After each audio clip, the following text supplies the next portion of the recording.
Greetings, salutations, and welcome to Sportslook, the sports television program for the high plains of West Texas and eastern New Mexico. I'm your host, Doc Eldrin. Because I get paid big dollars to talk about the past, in tonight's episode, we're going to span the history of sport in America. We're going to start out with the most recent when we have eSport head coach Joseph Garcia. Then we're going to go to America's oldest sport when we have Andrew Cohen, a grad assistant from Greyhound Baseball. I'll finish up with a historical overtime, but as always, I'll start out with an Eastern recap. Good weekend for Greyhound track and field last weekend. We actually had a school record set by Alex Williams in the javelin throw. Really good weekend for Greyhound rodeo. The Greyhound ladies, they finished 5th at the Ranger Rodeo. The Greyhound guys finished in 12th place. Greyhound baseball went to Odessa to play against the University of Texas Permian Basin. They won 2 games, lost 2 games. Greyhound ladies went to Odessa to play University of Texas Permian Basin, and they came back a perfect 3-0. Well, that has been your Eastern recap, so we'll clear this out and we'll bring in Joseph Garcia right now.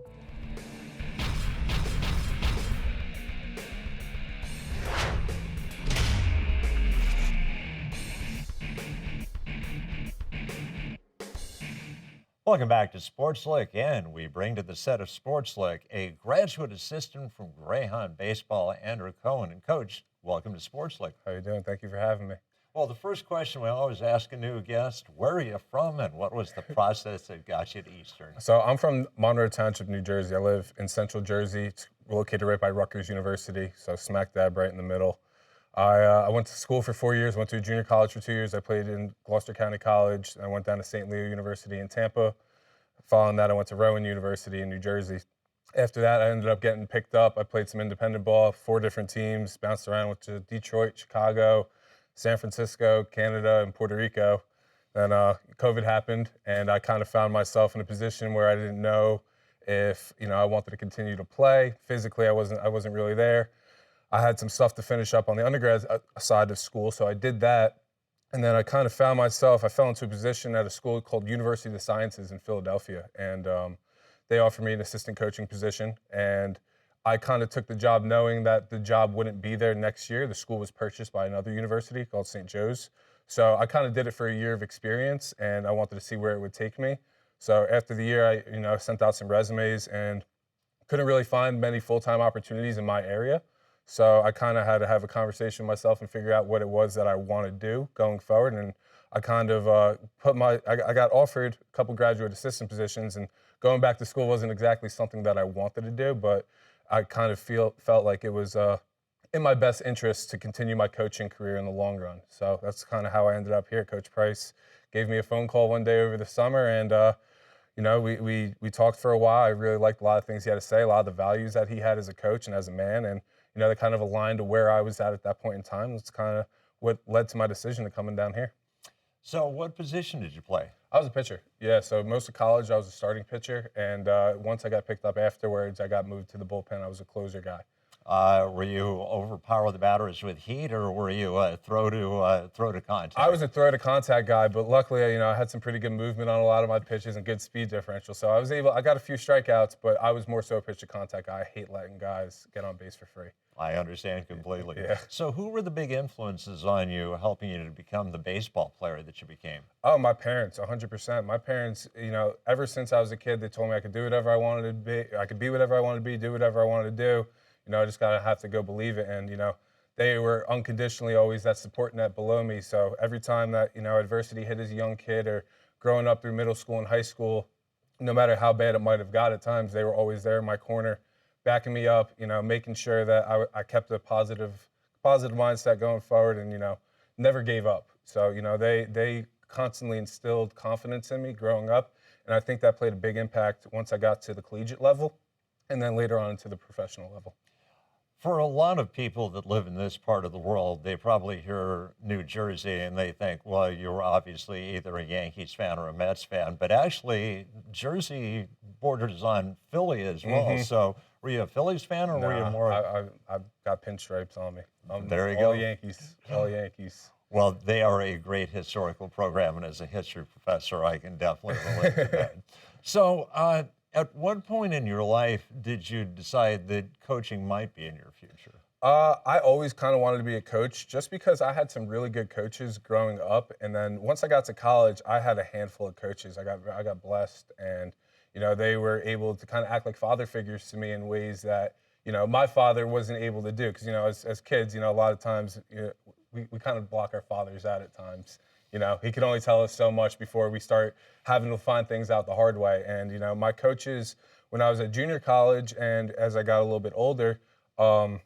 They were able to kind of teach me lessons that only certain other people would be able to teach me. They taught me lessons about myself, lessons about the game, and more so personal things about myself that were able to really have a dramatic impact on how I grew up as a man and the way that I treat a lot of situations today.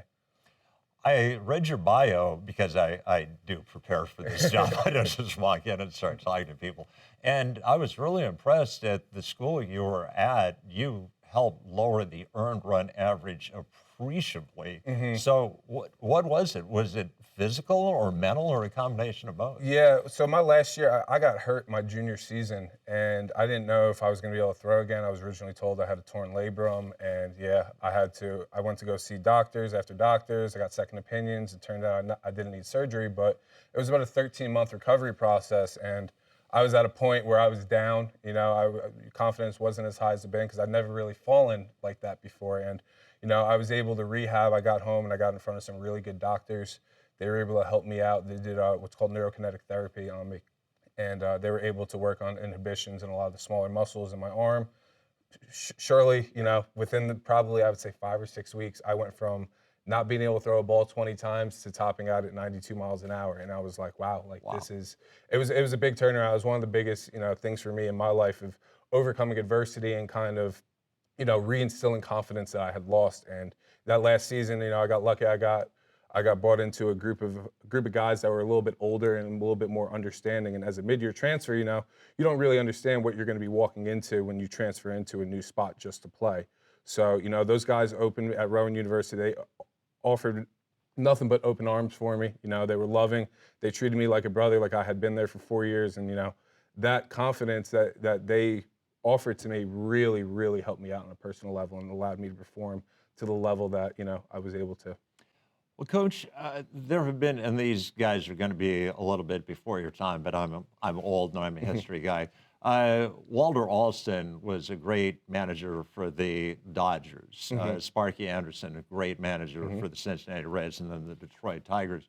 Neither of them was a good Major League Baseball player. Some great Major League players like Ted Williams were lousy managers. So sometimes if there's a person with your skill level where you've got a 92 mile an hour fastball, it kind of makes it a little bit harder for you to relate to players. But obviously you are very good at your craft. I've seen you in action. So what's allowed you to relate to kids that may not have had the ability that you had? I think it's just being personable with these kids and kind of, being relatable because, it's real easy for kids today. There's a big shift in society now. There's that old school idea of things, there's a new school thing, and there's everything in between. So, for me, a lot of these kids are really interested in the modern analytics and the new way that things should be taught. But, coming up, I was brought up the old school way. So, being able to use a little bit of both sides and talk to them like we're peers. And obviously there's that player-coach relationship and there's that respect boundary that doesn't get crossed. But I think speaking to these kids like I am one of them has really helped me out a lot. Just kind of getting my message across to them. It's not more so like a demanding kind of task. We kind of work together to figure out where we need to be, and we do it in a upbeat, light kind of way. Well, you obviously came to Eastern at an opportune moment because Greyhound baseball has been very successful up to this point in time. Has it been something different every game, or if you had to say there's one constant that's gotten you all the wins you've had, what has been that constant? To be honest, we have a lot of energy, and sometimes it goes up, sometimes it goes down. It's one of the things we talk about our guys is finding that happy medium and finding a way to be consistent, so that we're constantly working on an uphill. But every game, even some of the games that we lost, I felt like we come in with great energy. There's great camaraderie in our locker room. So a lot of the guys, we have an older group of guys. They get along with each other really well, and they've done a pretty good job of making the freshmen and underclassmen feel like they're a part of the family. So that constant has been pretty much since day one. And it's kind of something that I've noted in our team talks that like we get along really well. It just kind of, we have to be able to also discipline ourselves the same amount as we continue to build each other up. Going into the season, there were certain players that I expected would be good, like Noah DeLariva, who was outstanding last year as a pitcher. Cam Matthews, one of the best hitters. Of course, you got Cooper Hamilton. But there are always kids that come up and surprise. And so, who would you regard as being the biggest surprise so far for Greyhound baseball? Biggest surprise right now, honestly, I mean, his numbers don't say this, but Demetrio Archuleta has been doing some great things for us. And, in the beginning of the year, we came back from the fall, and I was like, I don't know. But I'll tell you what, man, he proved me wrong. He is a very, very good player. He plays the game hard every day. And, he makes sure that he takes initiative to get to the field early every day. He's getting his extra reps. And, look at his numbers and what he's doing in such a high-level conference right now. I mean, he is he's been one of our pretty much our backbone. He's one of our clutchest players, and he's been helping us out a lot. There may be too many of these to actually pick just one, but if you had to look back at the season so far, what's been the high point? What was the game that you were most proud of for the Greyhounds? When we beat St. Ed's for the second time. When we beat St. Ed's for the second time, and we had taken two in a row, it was kind of like, all right, this team is starting to believe that we are what we're telling them that they are. And you kind of saw that look in their eyes, and the feeling that they had, the buzz that was going around in the dugout. Like that was where I started to realize, okay, we could be something. Like we could do something special this year with this group, 100%. Well, as it turns out, tomorrow you guys are starting a 4-game series against the University of Texas Tyler. Tyler had a pretty good weekend last weekend, so they're coming in with momentum. But how do you match up against them? I think, to be honest, I think we're going to be pretty good. They have 3 lefties in their starting rotation who are all throwing pretty well. They got pretty good numbers. I was actually doing a little bit of scouting report earlier with one of our hitters, Jonathan Clough, and we were kind of going through and we were looking, and I said, you know what? If we could stick to approach that Coach Price and Coach Benitez have been saying over the last couple of weeks of being able to shorten up and take away that outer part of the plate, I think that we're going to have tremendous success this weekend.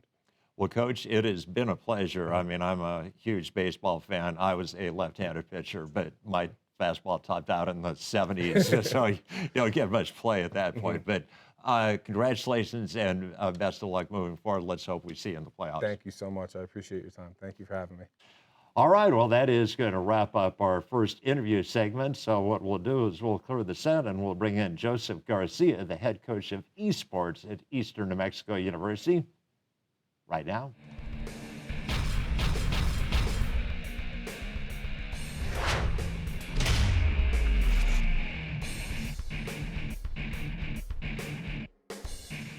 Welcome back to Sportslook, and a privilege to bring back to the set of Sportslook the head coach of esports at Eastern New Mexico University, Joseph Garcia. And Joseph, welcome back to Sportslook. Thank you. Thank you for having me. Well, Joseph, when I had you on in the fall, I had a zillion questions. I was only able to ask 500 million of them, so I've got a bunch of questions. But Awesome. First and foremost, how are things going with esports right now? Awesome. Well, we're doing really good. We managed to get about 4 teams, four games. So definitely like over exceed what I was expecting right away. So I'm glad we had about 15 students in total participating. So yeah, our season, went pretty well, I'd say. I remember when we talked in the fall, we had actually talked a little bit off microphone, and you had told me realistically, if you got 8 kids, you would have thought that that was a pretty good success. You doubled the numbers. So Right. what's the reason? Well, it was just we suddenly towards the end of the semester, we just had people kind of hear about the program and said, "Oh, we play this game, we play this game." So they came and joined, and we were able to pick up a couple of games I didn't even know we had interest in. So I'm curious, is there a major that is pretty much in common, or do these kids come from all sorts of academic backgrounds? I think I noticed there's a lot of music majors in our in the program. So that's interesting. You wouldn't expect that, but there's been a lot of music majors. I am astounded by that. I mean, Right. you could have given me like 15 guesses, Right. that would have been number 16. So that is interesting. Well, let me ask you another question. Are they spread throughout from freshmen up to seniors, or do you Yeah, have a yeah. lot? I have a lot of freshmen, seniors, juniors, like all of them. I even have some grad students.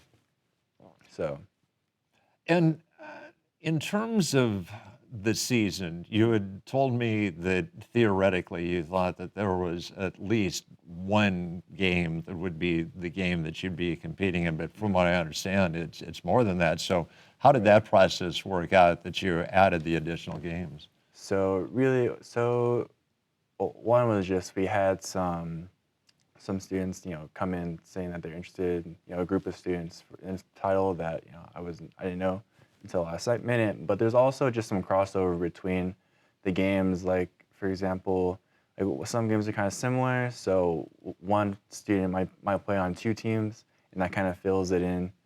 So we're able to compete in more games than just like Okay. See, yeah, I was kind of in my head, I was thinking that they'd be on one team playing one game, but right, it's like track where you can compete in the 100 and the 200. And right. okay.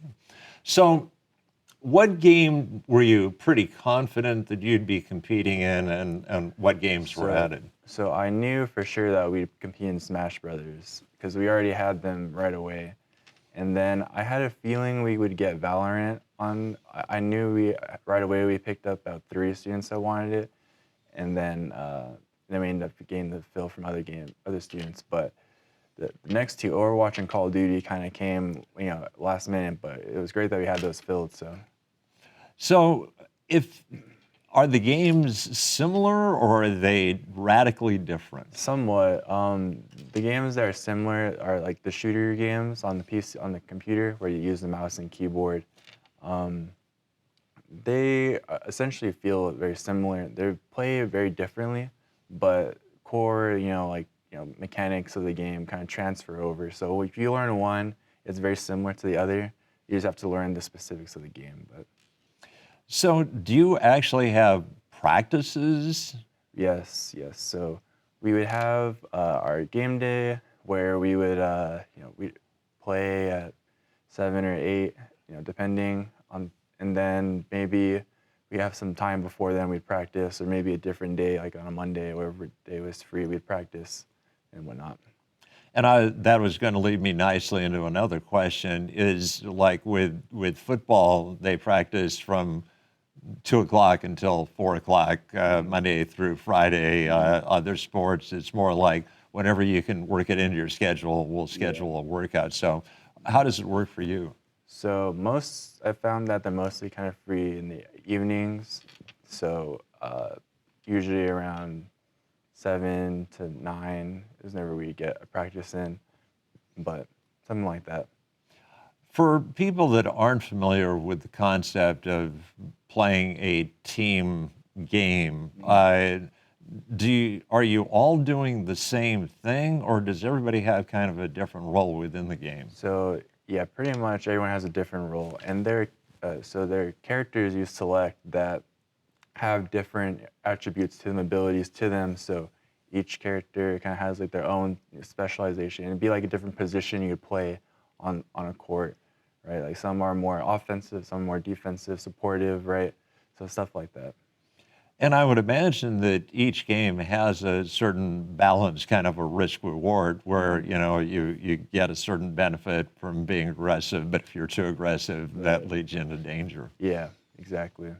So, how much actual coaching do you do? How much influence can you have on their approach to the particular game?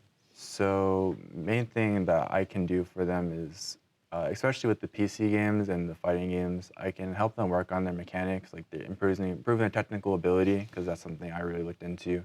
So, strategy-wise, something I'm kind of helping them with, but of course, the approach I kind of take towards strategy is kind of just giving them a guideline and then letting like the teams figure out their strategies, if that makes sense. Kind of make the team their own. And you talked about the fact that you had some kids come in and they were interested in a particular game. With the game that you knew was going to be played this semester, how did you assign the team, or was it kind of self-selecting team? So, well, the students have interest in the game they want to play, and if we have the students to participate in them, then we'll play in it. So they kind of already have the games they want to play in mind. And I just say, okay, well, if we get enough, then we'll be able to play. If you had your druthers, is there a game you'd like to see that Eastern play that we're not playing right now? Ooh, so I'm already starting to see. I'm getting emails from students. So I'm excited. Hopefully we can get this. But I know League of Legends is a game that I want to bring because it's technically the biggest game esports there is right now. And I know that we could, but we just didn't get quite enough. But I definitely want to see that next year, and hopefully we're getting students for that. So. And what's the big selling point of that game from your point of view? It's just a huge player base. Usually, like it's like technically the biggest one, and it also has. And I really want to compete in League of Legends because the company that developed it, Riot, has its own collegiate league. And if we enroll in that, then we can get some cool stuff if we compete in it. So that'd be really nice if we could do that, actually. Well, I'm curious. We talked about the fact that you obviously had been introduced to Paul Weir, who is the athletic director. In some cases, if an athletic director isn't really familiar with the sport, it's kind of like, okay, you do your thing, and just as long as there are no scandals, we'll be fine. But other athletic directors really try to take the time to learn about sports they may not be familiar with. So which approach is Paul using here in the first year? So far, he's really just wanting to see what we do with the games, like how many students we get interested in them, and really just kind of getting our videos out there is what the main focus of what we're trying to do. And this is kind of an esoteric question, but in college sports, there's usually a process by which you earn a varsity letter. So is there anything like that in esports? Or are you going to have a certain number of people at the end of this that are going to have enough points accumulated to get an Eastern letter? I am not familiar with that, actually. So that'd be something I definitely look into them, because I know, and this is what I think is really cool about Eastern, is that since we are part of the athletics, we might be probably the only, well, I know we are the only, or one of the only colleges with esports part of the athletics. So we might be one of the only schools that can offer something like that to our students. So definitely something I would like to try to do for them.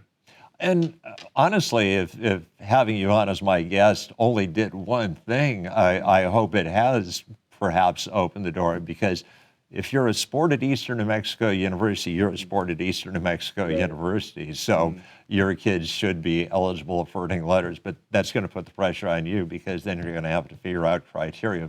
How do you earn a letter? So we'll have to have you back on in the future to find out what the answer to that. So talk a little bit about this semester in terms of the competition. What have you actually done in terms of competition? So we competed in NACE. It's a collegiate league that's played primarily online. So we go into our computer lab and we'll play against other campus, and we play the game. And it's kind of like somewhat of a season. It's kind of difficult to describe, but we're more so putting like a pool, kind of like a pool of colleges, and we'll play each one, and then we'll rank in them, based on the scores. And then based on how well you do, you go into qualifier, and then playoffs, and then champion. So. It's interesting you should mention that, because that's actually the way that the state of New Mexico does high school volleyball, where you have pool play, and then based on that, you advance into competition, and then based on that, you can actually wind up playing for a championship. So, how has the team fared in this pool competition? So each of the teams, I will be honest, we kind of we lost most of our matches, but to be fair to them, they were new. We did start just before season started. They all got them all together, so I'm not gonna be too hard on them because they definitely like improved a lot. Like some of them came in, like they were just like, yeah, sure, I'll try this, and they're like brand new. But even after like a month or two, they're already starting to like get the hang of the game. So I think that's really cool with esports, right? Is like I guess like compared to traditional sports, you can have a new player in about 6 months to like a year. They can become very competitive players, which seems like a while, but I guess comparatively that's very fast, right? So yeah, they're all, even though our season didn't go as well as we would have hoped, they're definitely very motivated, and that's what I think is most important to me. Well, Joseph, just like happened to me in the fall where I was asking questions, it seemed like 2 minutes and it was actually 10 minutes. Our time has come to an end. So congratulations on the success you've had so far, and best of luck moving esports forward. Awesome. Thank you. All right. Well, that is going to wrap up the interview segment of Sportslook. So what we'll do is we'll clear the set and I'll finish up with an overtime right now.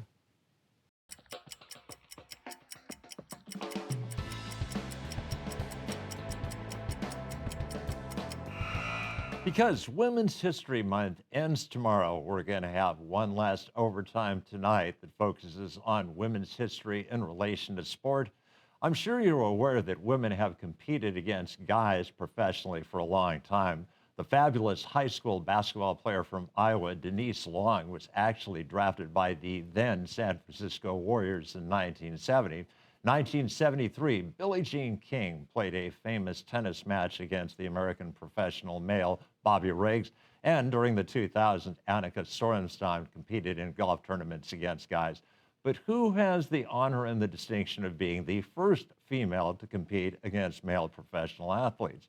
I did my research because I am the history guy, and I found out that that honor goes to Lizzie Arlington. In 1898, she pitched for the Reading Coal Heavers against the Allentown Peanuts. So now you know. Well, that will wrap up in overtime, and that will wrap up an episode of Sports Look. I'd like to thank my guests, Joseph Garcia and Andrew Cohen. I had a great floor crew. Once again, my director was Logan. So for all those aforementioned people, this is Doc Elder saying, so long.